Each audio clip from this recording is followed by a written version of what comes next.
Newton's Apple theory మనందరికీ తెలుసు కదా. అసలు న్యూటన్స్ ఎందుకు యాపిల్నే థియరీగా తీసుకున్నాడు?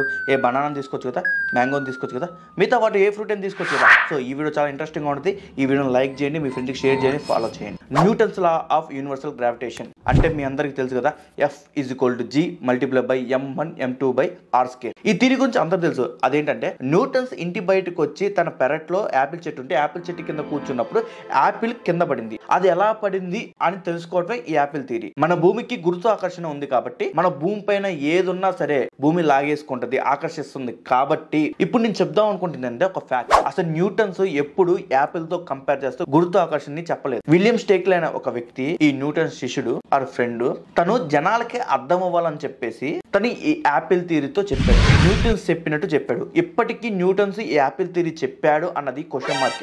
ఇది ఎందుకు క్వశ్చన్ మార్క్ గా చెప్తున్నానంటే, తను రాసిన ప్రిన్సిపల్ బుక్స్ లో ఏ బుక్ లోనూ దీని గురించి లేదు.